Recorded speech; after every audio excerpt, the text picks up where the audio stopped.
एक बार भगवान बुद्ध अपने अनुयायियों के साथ किसी गांव में उपदेश देने जा रहे थे।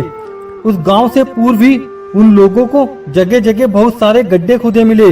बुद्ध के एक शिष्य ने उन गड्ढों की ओर देखकर जिज्ञासा प्रकट की, आखिर इस तरह गड्ढे के खुदे होने का तात्पर्य क्या है? बुद्ध बोले, पानी की तलाश में किसी व्यक्ति ने इतने गड्ढे खोदे हैं कि यह धैर्य पूर्वक एक ही स्थान पर गड्ढा खोदता तो उसे पानी अवश्य मिल जाता, पर वह थोड़ी देर गड्ढा खोदता और पानी ना मिलने पर दूसरा गड्ढा खोदना शुरू कर देता। व्यक्ति को परिश्रम करने के साथ धैर्य भी रखना चाहिए। एक बार भगवान बुद्ध भिक्षा के लिए एक किसान के यहाँ पहुँचे। तथागत को भिक्षा के लिए आया देखकर किसान उपेक्षा से बोला, मैं हल जोतता हूँ तब खाना खाता हूँ, तुम्हें भी हल जोतना और बीज बोना चाहिए और तब खाना खाना चाहिए। बुद्ध ने कहा, महाराज मैं भी खेती करता हूँ। इस पर किसान को जिज्ञासा हुई। बोले, गौतम मैं ना तुम्हारा हल देखता हूँ, ना ही बैल और ना ही खेती के स्थल, तब आप कैसे कहते हैं कि आप भी खेती करते हैं? आप कृपया अपनी खेती के संबंध में समझाइए। बुद्ध ने कहा, महाराज मेरे पास श्रद्धा का बीज, तपस्या रूपी वर्षा, प्रजा रूपी जोत और हल है।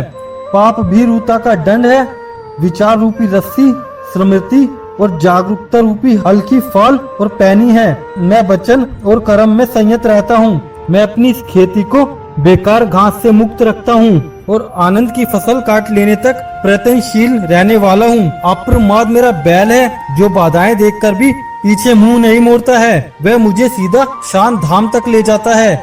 इस प्रकार मैं अमृत की खेती करता हूँ। एक बार बुद्ध से मलुक्य पुत्र ने पूछा, भगवान आपने आज तक यह नहीं बताया कि मृत्यु के उपरांत क्या होता है। उसकी बात सुनकर बुद्ध मुस्कुराए। फिर उन्होंने उससे पूछा, पहले मेरी एक बात का जवाब दो। अगर कोई व्यक्ति कहीं जा रहा हो और अचानक कहीं से आकर उसके शरीर में एक विषभुजा बाण घुस जाए तो उसे क्या करना चाहिए? पहले शरीर में घुसे बाण को हटाना ठीक रहेगा या फिर देखना कि बाण किधर से आया है और किसे लक्ष्य कर मारा गया है? मलुक्य पुत्र ने कहा, पहले तो शरीर में घुसे बाण को तुरंत निकालना चाहिए, अन्यथा विष पूरे शरीर में फैल जाएगा।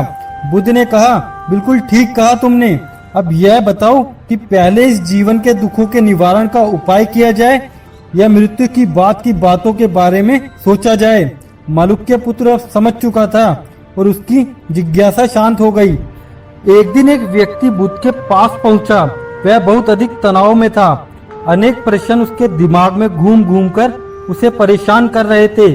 जैसे आत्मा क्या है? आदमी मृत्यु के बाद कहाँ जाता है? सृष्टि का निर्माता कौन है?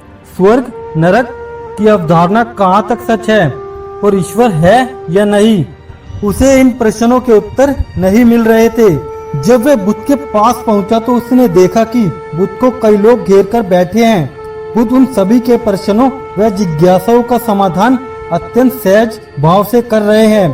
काफी देर तक यह क्रम चलता रहा, किंतु बुद्ध धैर्य पूर्वक हर एक को संतुष्ट करते रहे। बेचारा व्यक्ति वहाँ का हाल देखकर परेशान हो गया। उसने सोचा कि इन्हें दुनियादारी के मामलों में पढ़ने से क्या लाभ, अपना भगवत भजन करें और बुनियादी समस्याओं से ग्रस्त इन लोगों को भगाएं। किंतु बुद्ध का व्यवहार देखकर तो ऐसा लग रहा था मानो इन लोगों का दुख उनका अपना दुख है। आखिर उस व्यक्ति ने पूछ ही लिया, महाराज आपको इन सांसारिक बातों से क्या लेना देना है? बुद्ध बोले, मैं ज्ञानी नहीं हूँ और इंसान हूँ। वैसे भी वह ज्ञान किस काम का जो इतना घमंडी और आत्म केंद्रित हो कि अपने अतिरिक्त दूसरों की चिंता ही ना कर सके। ऐसा ज्ञान तो अज्ञान से भी बुरा है। बुद्ध की बातें सुनकर व्यक्ति की उलझने दूर हो गई। उस दिन से उसकी सोच व आचरण दोनों बदल गए। कथा का सार यह है, ज्ञान तभी तक सार्थक होता है जब वह लोक कल्याण में संलग्न हो। महात्मा बुद्ध एक गांव में ठहरे हुए थे। वह प्रतिदिन शाम को वहां सत्संग करते थे। भक्तों की भीड़ होती थी क्योंकि उनके प्रवचनों से जीवन को सही दिशा बोध प्राप्त होता था। बुद्ध की वाणी में गजब का जादू था। उनके शब्द श्रोता के दिल में उतर जाते थे। एक युवक प्रतिदिन बुद्ध का प्रवचन सुनता था। एक दिन जब प्रवचन समाप्त हो गए तो वह बुद्ध के पास गया और बोला, महाराज मैं काफी दिनों से आपके प्रवचन सुन रहा हूँ, किंतु यहाँ से जाने के बाद मैं अपने ग्रस्त जीवन में वैसा सदाचरण नहीं कर पाता जैसा यहाँ से सुनकर जाता हूँ। इससे सत्संग के महत्व पर शंका भी होने लगती है। बताइए मैं क्या करूँ? बुद्ध ने युवक को बांस की एक टोकरी देते हुए उसमें पानी भरकर लाने के लिए कहा। युवक टोकरी में जल भरने में असफल रहा। बुद्ध ने यह कार्य निरंतर जारी रखने के लिए कहा। युवक प्रतिदिन टोकरी में जल भरने का प्रयास करता, किंतु सफल नहीं हो पाता। कुछ दिनों बाद बुद्ध ने उससे पूछा, इतने दिनों से टोकरी में लगातार जल डालने से क्या टोकरी में कोई फर्क नजर आया? युवक बोला, एक फर्क जरूर नजर आया है। पहले टोकरी के साथ मिट्टी जमा होती थी, अब वह साफ दिखाई देती है, कोई गंदगी नहीं दिखाई देती और इसके छेद पहले जितने बड़े नहीं रह गए, वह बहुत छोटे हो गए हैं। तब बुद्ध ने उसे समझाया, यदि इसी तरह से उसे पानी में निरंतर डालते रहोगे, कुछ ही दिनों में यह छेद फूलकर बंद हो जाएंगे और टोकरी में पानी भर पाओगे। इसी प्रकार जो निरंतर सत्संग करते हैं उनका मन एक दिन अवश्य निर्मल हो जाता है। अब गुणों के छिद्र भरने लगते हैं और गुणों का जल भरने लगता है। युवक ने बुद्ध से अपनी समस्या का समाधान पा लिया। निरंतर सत्संग से दुर्जन भी सज्जन हो जाते हैं, क्योंकि महापुरुषों की पवित्र वाणी उनके मानसिक विकारों को दूर कर उनमें सद्विचारों का आलोक प्रसारित कर देती है।